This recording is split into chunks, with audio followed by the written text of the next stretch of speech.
Jadi minggu lalu PR Anda tentang umumnya statistik tentu aksial, lalu ada beberapa soal, dua soal tentang kosong rasio. Jadi yang pertama itu uji tarik, uji aksial, gayanya diberikan 30 kN.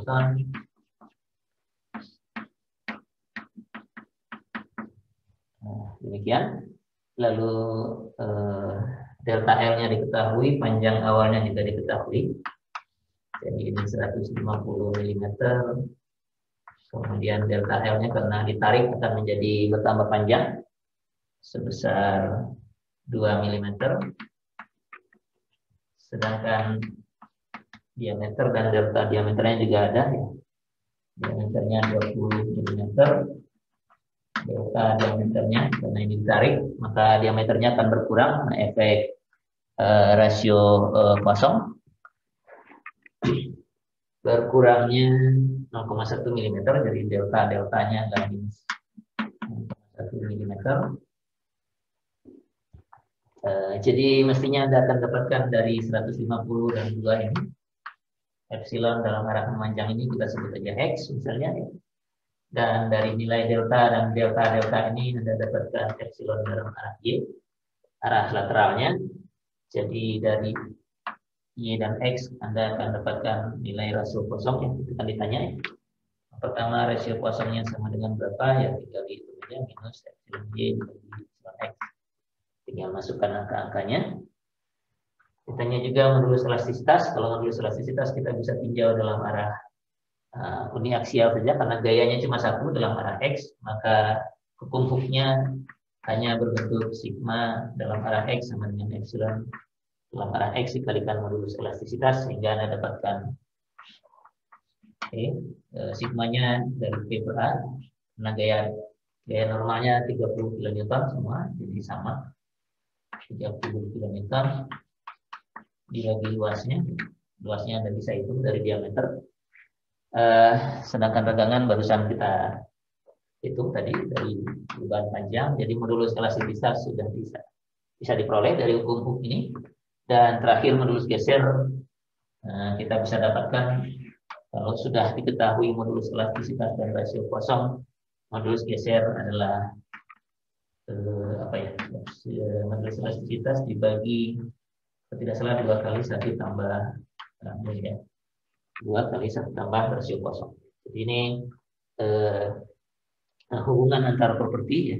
Nanti kalau soal dalam bentuk lain bisa saja entah yang mana yang diberikan modulus elastisitas atau rasio kosong atau yang lain, sementara misalnya panjang awal atau perubahannya yang ditanya ya Anda tinggal bolak-balik di antara hubungan di antara formula ini saja. Bagaimana menghitung regangan, bagaimana menghitung tegangan, bagaimana menghitung regangan lateral, hubungan antara keduanya menghasilkan rasio kosong.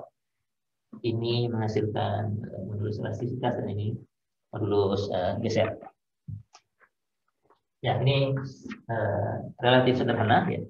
Nah, di problem nomor 2 mulai ada aplikasinya sedikit ya. Jadi ada satu balok yang menerima sekarang 2 arah tegangannya.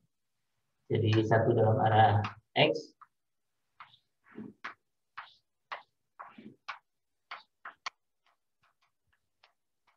ya, satu dalam arah X menekan ke sana, di sininya dipegangnya. Ya, di belakang dan di bawahnya dipegang.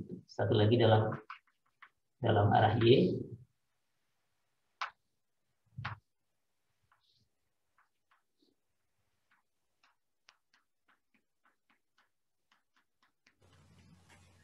Itu ya, jadi ada sigma X di sini, sigma Y di sini. Dimensi awal diketahui. Semua panjang, lebar, dan tinggi dari blok ini diketahui dari gambar, jadi bisa ditentukan. Sigma X juga diketahui. Ini besarnya adalah minus 180 MPa. Kalau yang bekerja hanya sigma X, hanya tegangan dalam arah X, maka blok ini akan memendek ke arah sana karena ditekan begitu. Kalau dia memendek ke arah sana, maka dalam arah Y harusnya ada pertambahan tingginya. Jadi tingginya bertambah dalam arah Y akibat sigma X saja. Nah, pertanyaannya yang A itu harus diberi berapa nih sigma Y-nya agar ini tidak terjadi perubahan panjang. Itu yang pertama. Jadi ini mestinya Anda bisa tentukan dengan hukum Hooke yang generalize saja. Hukum Hooke yang lebih umum. Kalau dalam arah Y itu epsilonnya adalah sigma Y dibagi dengan E dikurangi nu sigma X dibagi dengan E, gitu ya.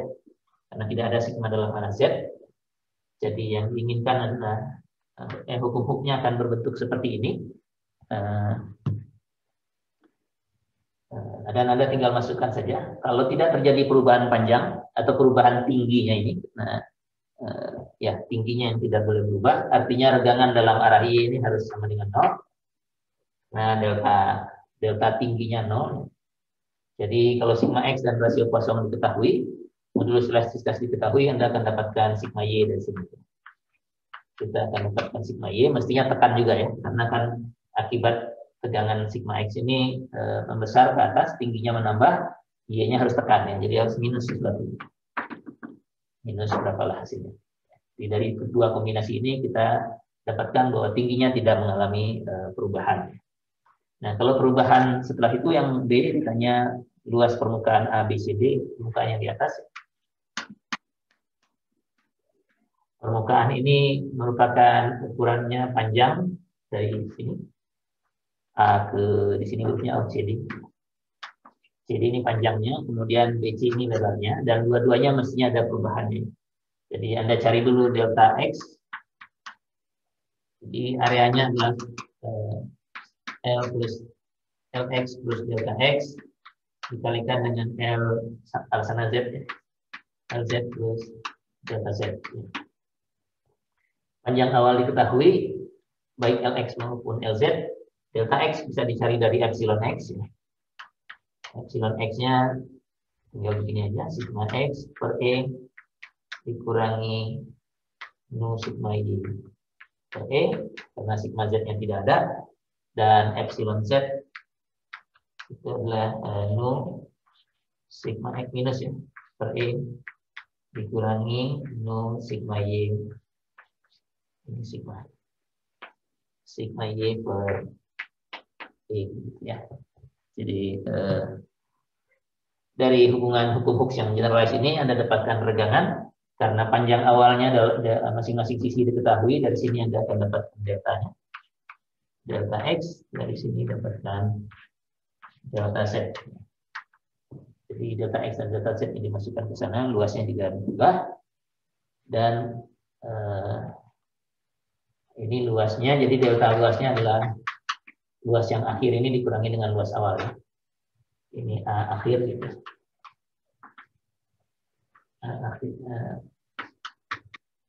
Akhir kurangi A awal.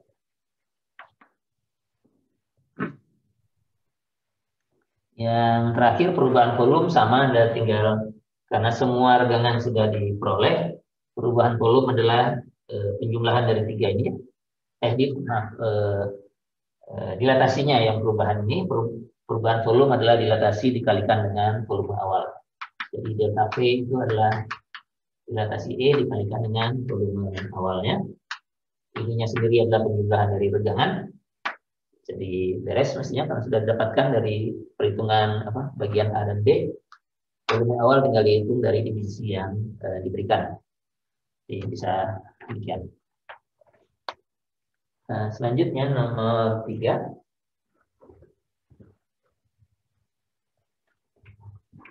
Kita ini mulai statistik tentu aksial ya. Nomor 3 dan 4 itu sebenarnya mirip dengan contoh yang pernah diberikan di papan tulis. Ya, hanya ada beda dalam angka-angka ya. Jadi ini ada contohnya minggu lalu. Balok kaku yang digantung oleh dua penggantung yang panjangnya tidak sama ya.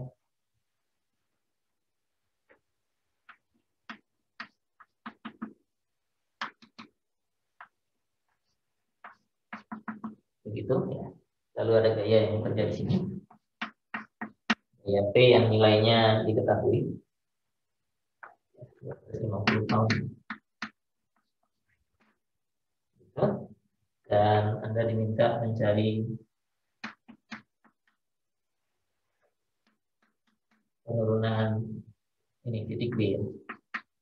Delta B-nya sama dengan berapa turunnya. Ini karena balok ABCD ini kaku, akibat gaya yang 250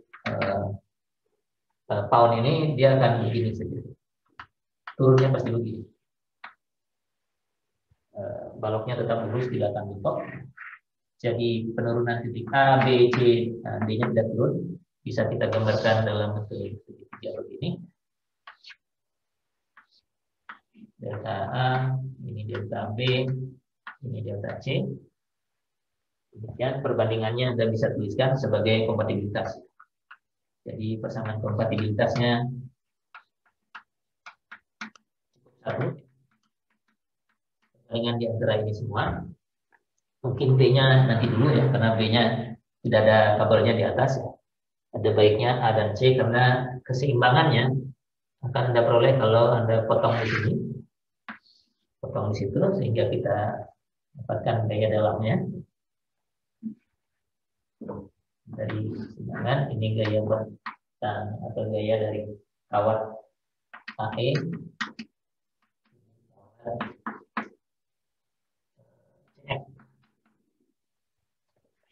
sehingga kalau Anda ambil sigma moment ke titik D,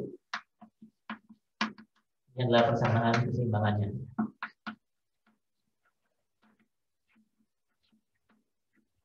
Keseimbangan, persamaan keseimbangan, momen terhadap titik D sama dengan 0, ada NAE di dalamnya, bagi sesuatu, kemudian ada NCF, lagi sama dengan nilai ya, karena ada gaya P ini ya. Anda bisa isikan saja sama keseimbangannya, tapi belum bisa diselesaikan karena NAE-nya kita belum tahu, NCF belum tahu. Nah, dari kompatibilitas ini, misalnya delta A dan delta C, kita bisa tahu delta A dibagi dengan jarak total ini 8, 8 dan 8, 24 ya. Itu sama dengan delta C, ini jaraknya 8, jadi ini per 8.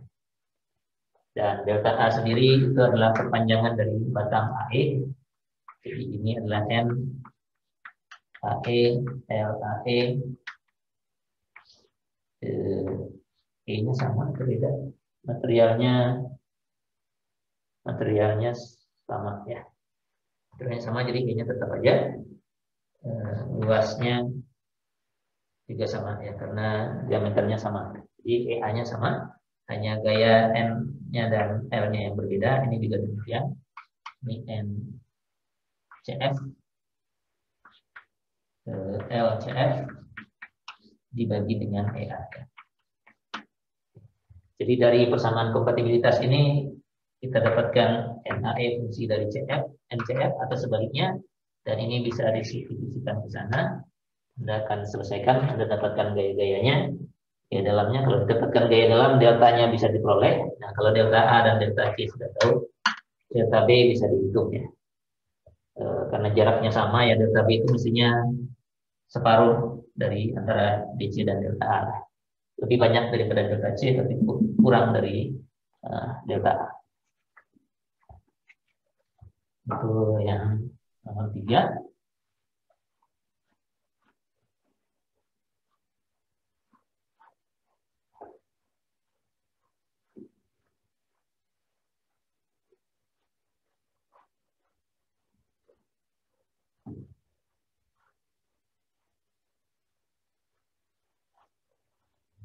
Yang 4 itu yang tadi tentu aksial, tapi diameternya beda-beda ya.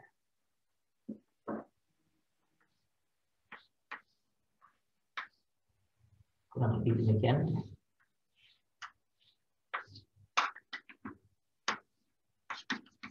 Jadi ada 3 segmen dari balok ABCD ini, AB, BC, dan CD. Ada gaya yang bekerjanya di titik B. itu besarnya diketahui, Anda diminta mencari perpindahan titik B. Jadi titik A dan titik B tidak akan berpindah karena tumpuan, tapi B dan C bisa berpindah, dan itu yang harus Anda cari.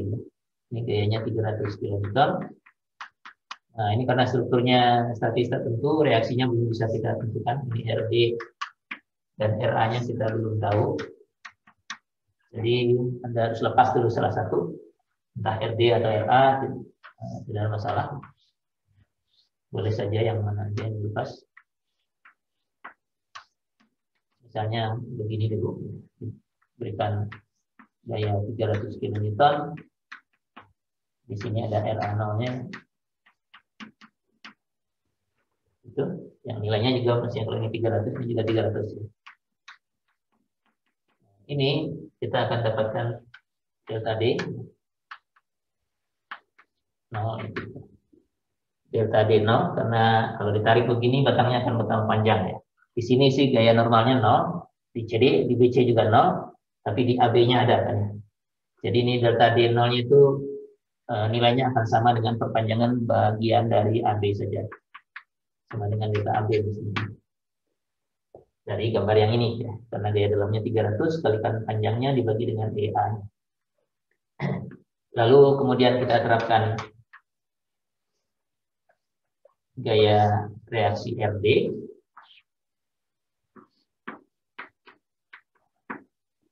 Reaksi RD akibatnya nanti akan ada perpindahan delta D1. Karena gayanya RD, maka di masing-masing segmen ini ada reaksi sebesar RD ya. Ada gaya dalam sebesar RD semua. Jadi RA1-nya sama dengan RD. Nah, ini bisa Anda hitung sebagai fungsi dari RD. RD dikalikan sesuatu lah, sisanya. Karena gaya dalamnya RD semua. RD kalikan panjangnya bagi EA dari segmen ini dikalikan panjangnya dibagi dengan EA segmen ini juga dikalikan panjangnya dibagi dengan EA segmen ini, jumlahkan semua, kita dapatkan delta D1, dan persamaan kompatibilitasnya adalah dua-duanya harus 0 karena tumpuannya tadinya jepit ya. Jadi persamaan kompatibilitasnya adalah delta D0 tambah delta D1 sama dengan 0. Dari sini Anda akan dapatkan RD, dan dari sini kita dapatkan RA, atau dari keseimbangan juga bisa. Kalau RD sudah diperoleh, maka RA adalah 300 dikurangi RD. Nah, kalau sudah demikian, Anda bisa mencari gaya dalamnya, NAB di sini. Kalau reaksinya sudah diperoleh, Anda akan dapatkan NAB di sini. Bagian AB ini mestinya sama dengan reaksi di RA ini. Apapun lah yang Anda peroleh. Ini ya tinggal dihitung. Kalau lihat ke sini adalah RA dikurangi 300. Kalau lihat ke sana RD aja nilainya juga sama ini. Jadi di sini Anda akan dapatkan gaya batang bagian BC, dan di sini Anda dapatkan NCD. Bagaimana menghitung delta B? Pindahan titik B itu ditentukan oleh yang mana? Anda kan sudah mengerjakan ini, ada yang masih ingat? Atau yang kebagian mengerjakan ini? Kalau reaksi sudah diperoleh, artinya gaya normal di masing-masing segmen ini A, B, C, dan CD sudah diperoleh. Bagaimana mencari perpindahan titik B? Ada yang punya ide atau yang masih ingat? Ini Anda masih ada nggak? 44 orang masih ada. Bagaimana mencari perpindahan titik B? Ada yang mengerjakan ini atau semua tidak mengerjakan? Tinggal menghitung pergeserannya batang AB, Pak. Di delta B itu sama dengan delta AB. Bisa demikian kalau ada tinjau yang ini, atau bisa juga PC tambah CD mestinya. Bedanya cuma nanti batang AB mestinya memanjang, jadi B-nya pindah ke kanan, sedangkan BC dan CD kelihatannya akan memendek. Kelihatannya akan memendek karena RD-nya kurang dari 300 ya. Bagian reaksinya di sana, jadi tekan ini semua, sedangkan yang ini tarik.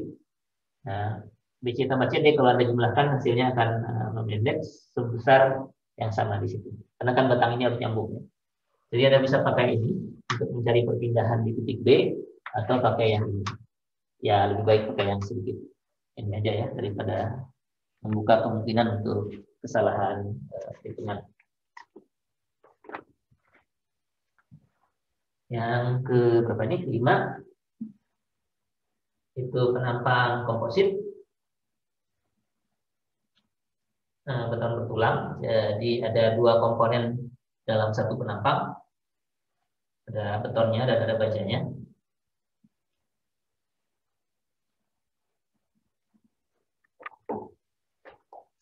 Ada satu kolom. P-nya belum tahu. Cari aja. Ini kolomnya demikian. Ada 3 bilangannya. Anda tinggal cari aja tuh luas totalnya karena diameternya sudah ada. Jadi 2, 3, 4, 5, 6. Jadi A-nya beton, A steel itu adalah 6 kali berapa diameternya ini? 22 ya. Jadi ini 3, 4, 22 kuadrat. Terus AC-nya, A konkretnya tinggal dihitung saja dari ini ukurannya 250. 250, jadi AC-nya adalah 250 dikurangi ini mestinya. Karena ada tempat untuk bajanya. E dan A-nya ada EC 20 MPa.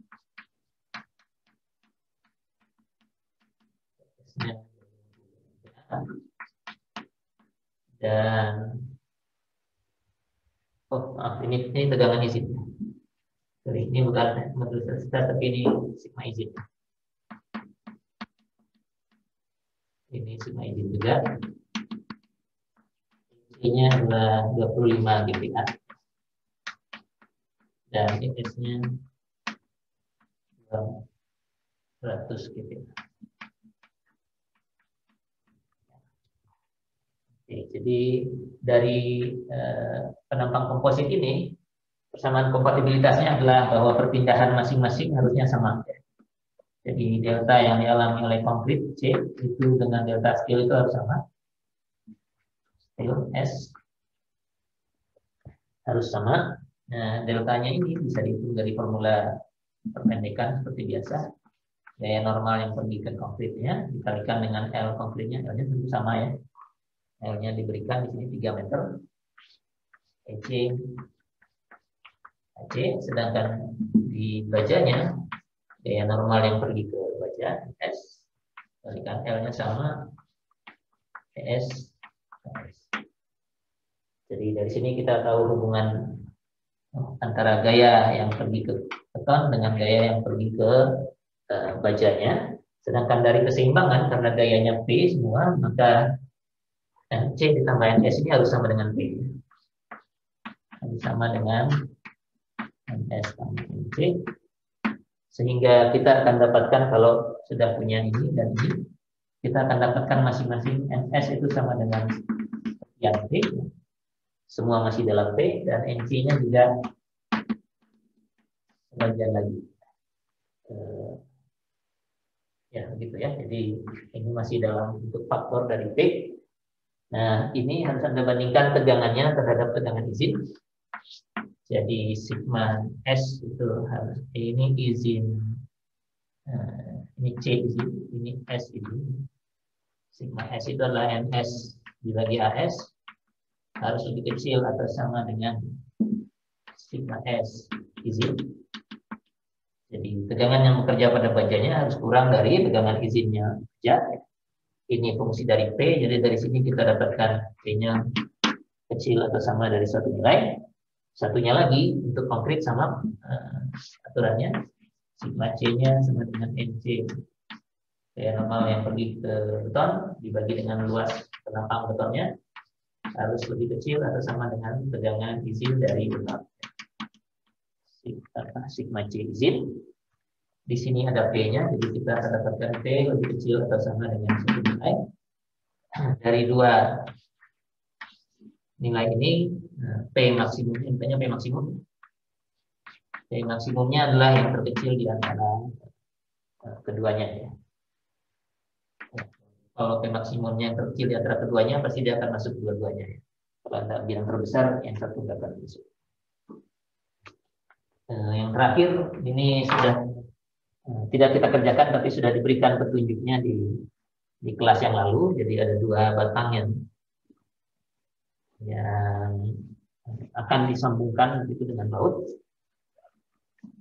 Dan ditanya tegangan normal di masing-masing.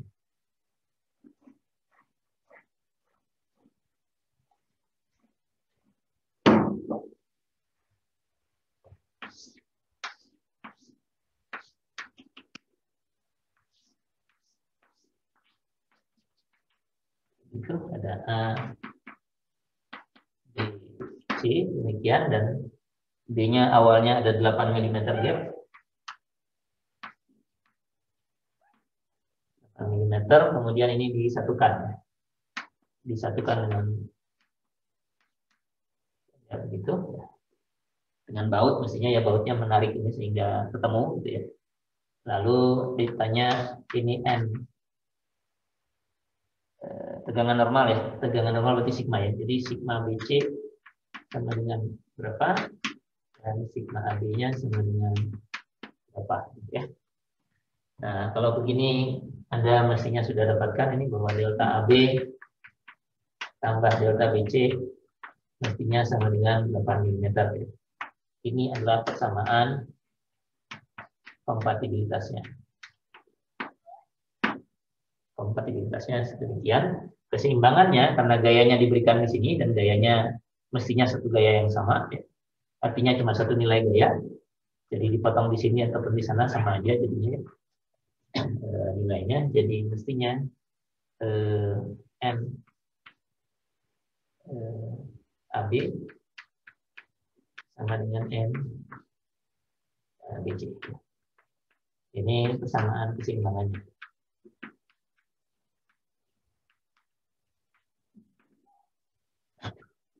Dari dua ini mestinya didapatkan. Ini kan fungsi NAB dan NBC juga. Ini sudah NAB dan NBC. Dua-duanya Anda dapat selesaikan. Lalu tegangan tinggal dibagi dengan luas masing-masing karena diameternya sudah diberitahu. Luasnya malah yang diberikan, bukan diameter. Jadi demikian kira-kira. Kalau masih ada yang mau ditanyakan, boleh disampaikan sekarang. Kalau enggak, kita pindah bab ya, ke torsi. Anda sudah bikin kesepakatan ingin tes pertamanya minggu depan atau minggu depannya lagi? Pak, maaf sebelumnya Pak, sebelum dihapus. Oh ya, maka silakan. Ini mungkin agak kelewat dikit yang soal yang ini tadi Pak, yang beton sama ada tulangannya ini, yang di gambar Bapak, yang mau dihapus. Itu diameter besinya itu kita gabungin kan Pak? Jadinya kan ada 6 besi, jadi anggap aja digabungkan. Luasnya yang digabungkan. Ini masih saya tuliskan. Luasnya saya bikin 6. Ya, jadi digabungkan Pak luasnya. Ya. Kalau Anda pisahkan, boleh juga. Jadi luasnya dihitung satu-satu.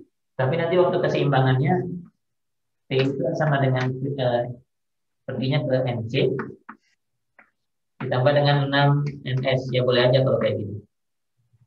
Jadi dihitungnya satu-satu gitu. Ada satu gaya yang pergi ke P, lalu ke ini ada masing-masing satu NS, NS, NS, NS, NS, NS.